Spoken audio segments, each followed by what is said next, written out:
Hola chicos, ¿qué tal? Espero estén todos bien. Nuevamente estamos aquí en un video de análisis de inicio de semana. Los temas son los siguientes, son un poco extensos creo yo, así es que empecemos.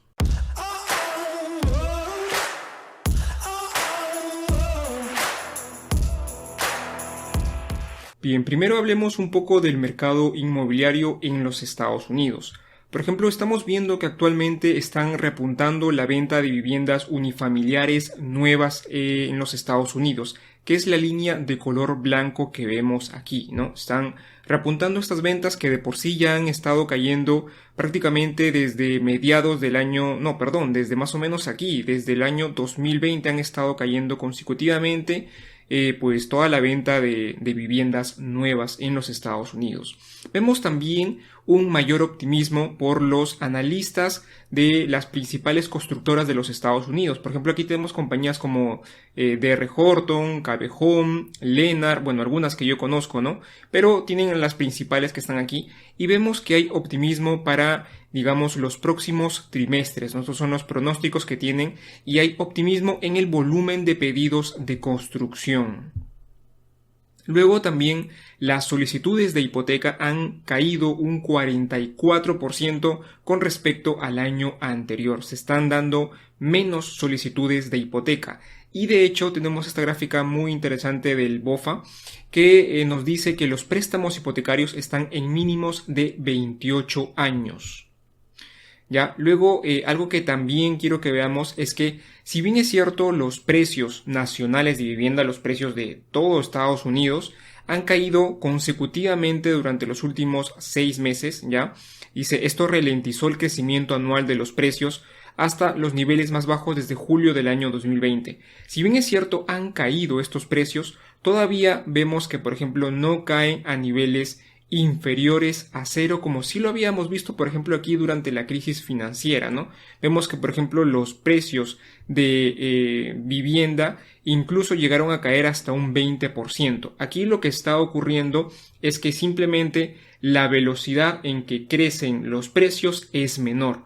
Ya cada vez van creciendo a menos velocidad, pero igual no llega a ser un terreno negativo, ¿no? Aún siguen teniendo incremento los precios de la vivienda. Ya, esto hay que tenerlo bastante en cuenta. Luego el siguiente tema que vamos a ver es el de no landing escenario, ya que tiene mucha relación con lo que hemos visto antes. Luego vamos a ver cómo relacionamos lo anterior con lo que tenemos aquí ahora. Bien, con respecto al escenario no landing, vemos que cada vez, según JP Morgan, cada vez se está pasando de un aterrizaje suave a un sin aterrizaje, ¿ya? Acá tenemos la cantidad de historias, la cantidad de publicaciones que salen y demás. Ha tenido un gran impulso últimamente el escenario no landing. ¿Qué es un escenario no landing? Es el escenario donde, pues, Estados Unidos no entra en recesión, simplemente continúa el crecimiento. Estados Unidos en un escenario, por ejemplo, soft landing, entraría a una recesión muy leve. En un escenario no landing, simplemente Estados Unidos no entra en una recesión. Y esto no es del todo bueno para los Estados Unidos, para datos como, por ejemplo, la inflación, que actualmente es muy importante, ¿ya?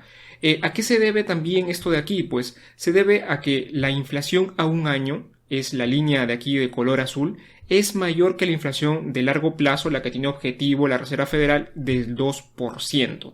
Vemos que para dentro de un año vamos a tener más inflación de lo que normalmente tendríamos en un escenario normal de una inflación del 2%, ¿no? Ese objetivo que tiene la Reserva Federal. ¿Y qué es lo que ocasiona esto? Bueno, esto ocasiona que, por ejemplo, compañías como Morgan Stanley ahora dice que el primer recorte para las tasas van a ser en marzo del año 2024. Según las proyecciones anteriores, eran que estas estarían para diciembre del año 2023. Entonces hemos pasado a 3 meses más en que se va a prolongar el primer recorte de tipos de interés. Y además de esto, ya cada vez el recorte de tipos de interés va a ser más lento, solamente va a ir a 25 puntos básicos cada trimestre, que es la escalera que vemos aquí, ¿ya? Si bien es cierto, el tema de no landing va a ser positivo para la economía, pero a nivel de inflación esto pues va a ser negativo, porque Si en un escenario donde no entramos a recesión y la economía sigue creciendo, pues la inflación va a subir. Y eso pues no es nada bueno para la Reserva Federal, que quiere combatir la inflación, y es por eso que, por ejemplo, compañías como Morgan Stanley están previendo incluso un periodo más largo donde la Reserva Federal pues va a dejar las tasas ahí en esos niveles, ¿no? Y luego también vemos, por ejemplo, que la tasa de interés según mercado es actualmente del 5.5% para septiembre. Hemos visto en videos anteriores que, si más no me equivoco, esta tasa estaba en 5.25%. Ahora esta tasa es un poco mayor, es 25 puntos básicos mayor lo que estima el mercado. ¿Qué es lo que pasa con el consumidor? Pues el consumidor actualmente está en un escenario donde hoy estamos bien, pero mañana no tanto. ¿Y por qué digo esto de aquí? Porque actualmente la confianza ya del consumidor, según The Conference Board, vemos que, por ejemplo, esta confianza es positiva, ha aumentado ligeramente, pero las expectativas para el futuro han caído, ¿no? Es como si el consumidor pensara: ahorita estamos bien, pero dentro de un futuro cercano no lo vamos a estar tanto, ¿ya? ¿Y a qué se debe eso? Pues posiblemente a temas de inflación, que se espera que esto suba si es que el escenario del no landing se hace una realidad. Y también tenemos algo que contribuye a esto, que pues nuevamente la manufactura global, ya la producción manufacturera mundial, volvió a crecer en el mes de febrero después de 6 meses de caída. Ya habíamos hablado también un poco de los nuevos pedidos de mundial, ¿no? Según datos mundiales, que pues esto también nuevamente no es positivo para, digamos, la inflación, ¿no? Y también tenemos datos muy contradictorios, como por ejemplo este de aquí. El volumen de comercio global se contrajo en diciembre por tercer mes consecutivo. Es el peor, lo vemos aquí, es el peor después de la pandemia, y el anterior dato peor fue aquí en la crisis financiera. Estamos entrando ya a terreno negativo aquí en el volumen de comercio global. Y también tenemos datos como este. Datos donde, por ejemplo, el índice de alimentos, el que nos da la ONU, pues sigue cayendo en este último dato de febrero. Lo que sabemos aquí es que la inflación por tema de bienes no es el principal componente que hace subir a los precios, sino se deben a otros componentes, como por ejemplo el tema del empleo y lógicamente los salarios que ya hemos visto en otros videos, y también el tema de la vivienda, los alquileres, los precios de las viviendas, que aún, según la Reserva Federal, pues va a tomar un poco de tiempo en que esto se relaje, y ya lo estamos viendo que de hecho los precios de viviendas se están contrayendo. Aún no entran a terreno negativo como lo hemos visto anteriormente, pero sí los precios de vivienda se están contrayendo. Y además también tenemos un pequeño factor de, digamos, inflación por servicios, que es pequeña, que también la Reserva Federal espera que esto en algún momento pues caiga, ¿no? Pero nuevamente, si nos metemos a un escenario de no landing, donde no hay una recesión en los Estados Unidos y simplemente la economía sigue creciendo, pues lo que sucederá es que nuevamente los precios van a subir. Va a haber nuevamente inflación por temas de vivienda, y quizás inflación también por temas de bienes, vuelva a reapuntar este componente. Así es que esto no le conviene a la Reserva Federal y tampoco conviene a la bolsa, porque en un escenario de no landing, pues la Reserva Federal tendría que seguir subiendo los tipos de interés. Entonces es un escenario que no conviene, por ejemplo, a nivel económico y tampoco a nivel bursátil, ¿no? A nivel de la bolsa de valores tampoco convendría mucho. El siguiente tema que vamos a ver es sobre la reapertura de China, donde muchos estuvieron dudando de si esto es realidad o no. Que ojo, también esto es un componente que finalmente crea inflación, ¿ya? Vemos que, por ejemplo, tanto el PMI manufacturero ha subido y también los nuevos pedidos de fábrica de productos manufactureros también han subido en China. Otra forma de ver esto de aquí también es, por ejemplo, este índice de congestión de tráfico de las principales ciudades de China, que de hecho, por ejemplo, es la línea roja que vemos aquí, corresponde al año 2023, y vemos que ha incrementado, por ejemplo, más que en años anteriores. Aquí, por ejemplo, tenemos el del año 2020, que es esta línea clarita, que es pues motivo de la pandemia, ¿no? Donde pues toda esa no se tuvo congestión de tráfico porque todos estuvieron encerrados. Pero ahora esto está reapuntando de nuevo.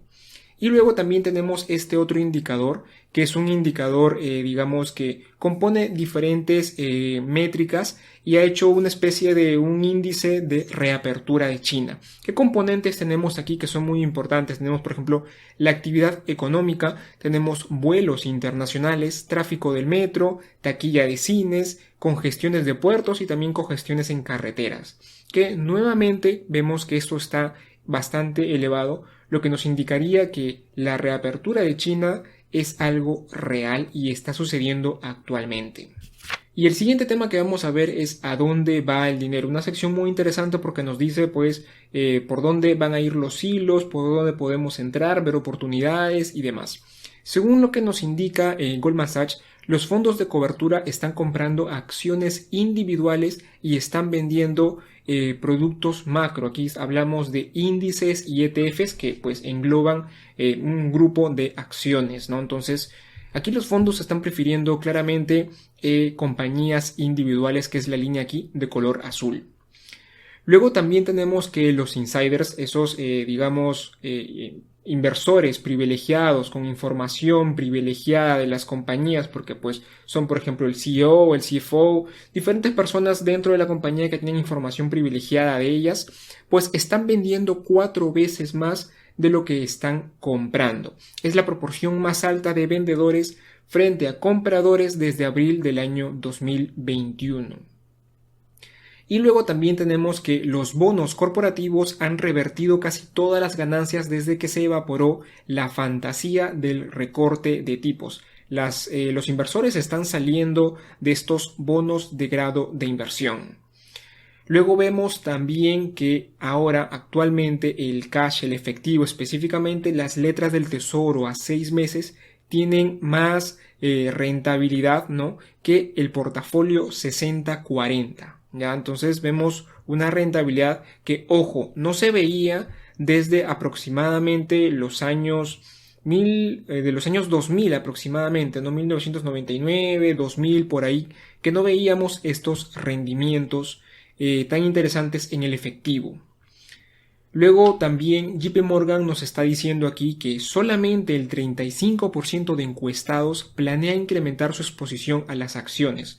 Todavía, pues, vemos que no están optando los diferentes inversores por las acciones, y eso lo vemos claramente en los diferentes videos que hemos visto hablando de cómo se está yendo, digamos, inversores, tanto particulares como gestores de fondo que están optando por el efectivo, los bonos y demás renta fija. Luego también Goldman Sachs también nos está indicando que pues ellos prevén que no habría recompras por parte de las compañías debido a unas bajas expectativas de crecimiento en los beneficios, en las ganancias de las compañías, ¿no?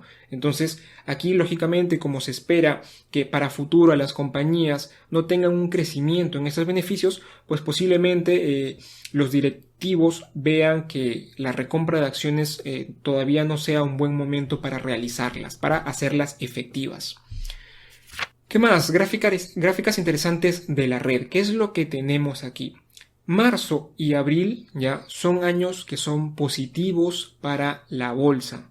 Y de hecho, incluso febrero ya es un mes que no es tan positivo, pero marzo y abril sí son muy buenos meses para la bolsa. Y nuevamente, con todo lo que hemos hablado anteriormente, el tema de inflación, el tema de no landing que crearía pues más inflación, subida de tasas por parte de la Reserva Federal, que todo eso sería algo pues muy negativo, pero tenemos nuevamente la parte estadística que nos dice que este mes y el siguiente son meses positivos. Entonces yo aquí pongo la pregunta, ¿no? ¿Viene el rally o no viene el rally? ¿Qué es lo que opinan ustedes? Déjenlo en los comentarios. Y también tenemos este gráfico de aquí para los que les gusta el análisis técnico. Vemos que el SP500 pues justamente ha rebotado aquí en la media de 200 días, ¿no? Entonces es esto bastante interesante porque pues posiblemente veamos aquí un cambio ya de tendencia según digamos este indicador técnico de la media de 200 periodos, ¿no? Y finalmente terminamos con el indicador del BOFA del Bull Bear, que pues ha pasado de 4.2 a 4.3, ¿no? Se sigue manteniendo por aquí en esta neutralidad que creo yo vemos bastante indecisión por el tema del mercado, ¿no? Lo vemos reflejado en el análisis técnico y también lo vemos reflejado aquí, ¿no? En este indicador del Bull Bear del BOFA. Y ahora veamos rápidamente los resultados trimestrales de esta semana. Ya no tenemos compañías tan interesantes, posiblemente creo yo la más interesante sería GD.com, pero posiblemente también ustedes vean también otras compañías interesantes como, no sé, CrowdStrike. Tenemos por aquí también, no sé, RLX Technology y no sé, por aquí ya no conozco muchas otras compañías, ¿no? Trip.com, Dole, ¿no? Ya no conozco muchas otras compañías, así es que compañías que mueven el mercado definitivamente no las tenemos. Y ahora veamos rápidamente los datos macro para esta semana, que esta vez ya no los voy a leer, simplemente vamos a analizar cuáles serían los días más importantes, que básicamente serían los señalados de color amarillo. Tenemos el día martes a Jerome Powell que va a hablar y también el día miércoles. Ojo con estas dos, digamos, speech que va a hacer Powell, porque vamos a ver aquí si es que nos da alguna pista para la próxima subida de tipos, si es que va a ser 25 puntos, 50 puntos, e incluso he leído uno que otro artículo por ahí que habla de 75 puntos básicos, que yo sinceramente ya lo veo un escenario un poco más difícil. Es más probable, o me parece más probable a mí, una subida de 50 puntos básicos, que incluso por ahí algunos miembros de la Reserva Federal han indicado que sería bastante aceptable una subida de 50 puntos básicos. Ya, el día miércoles también tenemos el speech de Lagarde. Ojo también con Europa, que tiene una situación incluso un poco más complicada que la de los Estados Unidos. Y esto, por ejemplo, lo digo por países como por ejemplo Alemania, que tienen una inflación en alimentos del 20% actualmente. Entonces, ojo con lo que sucede en Europa. Luego también tenemos por aquí el PBI, este es el preliminar del cuarto trimestre. Y luego el otro día muy importante va a ser el día viernes, porque tenemos la tasa de desempleo y las nóminas no agrícolas de los Estados Unidos.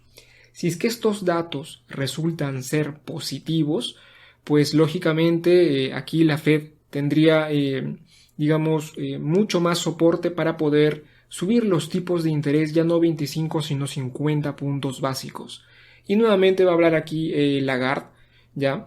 Pero los días van a estar aquí martes, miércoles y específicamente el día viernes, ¿ya? Ojo con datos de empleo.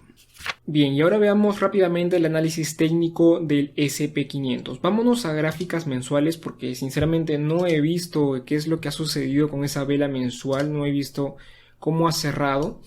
Pero sí definitivamente es una vela de cambio de tendencia, ya es muy similar a esta, ya esta de aquí tiene aquí una cola un poco más amplia, pero me hubiera gustado ver algo más como esto de aquí, ¿no? Me hubiera parecido un poco más interesante.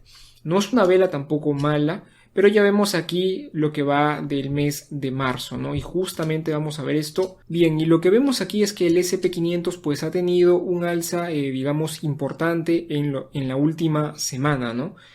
Pues ha rebotado justo aquí en este nivel de resistencia y se va nuevamente a este nivel de soporte y se va nuevamente a esta zona de aquí de resistencia, ¿ya? Yo nuevamente lo repito, no veo todavía claro el escenario del SP500 y no solamente es algo, es una percepción mía, ya también lo reflejan, por ejemplo, el indicador del Bull Bear del BOFA, también ve esto de aquí, no se sabe si el SP500, o sea, va a caer, va a subir, está en un territorio neutro que sinceramente es muy difícil de predecir, pero creo yo que esta semana vamos a tener datos importantes, una porque Powell va a hablar y otra por los datos de empleo que si terminan siendo muy positivos como los dije, esto de aquí haría caer la bolsa, ¿no? Porque con datos positivos es muy probable que la Reserva Federal ya no suba 25 sino 50 puntos básicos en la próxima reunión. Entonces bastante cuidado con esos datos. Yo creo que va a depender prácticamente de esos datos y de lo que diga Jerome Powell a dónde va el SP500, que aquí fácilmente podría llegar hasta estos niveles de aquí, ¿ya? Para volver a caer si es que los datos son positivos o si es que si Jerome Powell dice algo como que va a estar, no lo sé, más, digamos, como preciso al momento de realizar la próxima subida de tipos de interés y nos dice que pues se necesita o el mercado necesita una subida un poco más fuerte, bla, bla, bla, es muy probable que pues suba por aquí y fácilmente vuelva a bajar, ¿no? Si en todo caso no vemos eso por parte de Jerome Powell, no vemos, digamos, esa fortaleza en querer decirnos algo, yo sinceramente creo que fácilmente el SP500 pues seguiría subiendo, ¿no? Esto nuevamente lo vamos a dejar aquí ya. Yo sigo pensando pues esto, ¿no? Primero hasta este nivel de aquí y luego ya a los niveles próximos que tenemos aquí. Y nuevamente no descarto el escenario de caída, ¿ya? Quizás no se produzca ahora, pero sí en algún momento se va a tener que producir, va a tener que suceder, creo yo, porque hay muchos factores que nos dicen que la inflación va a seguir subiendo, ¿ya? Quizás no en el corto plazo, pero posiblemente sí en el mediano plazo, ¿no? Corto plazo hablo de par de meses y mediano plazo posiblemente incluso no lleguemos a ese objetivo del 2% que plantea la Reserva Federal. Entonces, este es un escenario que no quiero, digamos, quitar, porque yo, sinceramente, lo repito, aún veo un escenario, digamos, de caídas para el SP500, ¿no? Bien, creo que eso sería todo por el video del día de hoy. Por favor, si es que les ha gustado este video, no olviden darle like al canal, suscríbanse si es que no lo han hecho para que pues puedan estar atentos a los próximos videos que salgan similares, ¿no? Y nada, eso ha sido todo. Un saludo y que tengan excelentes inversiones.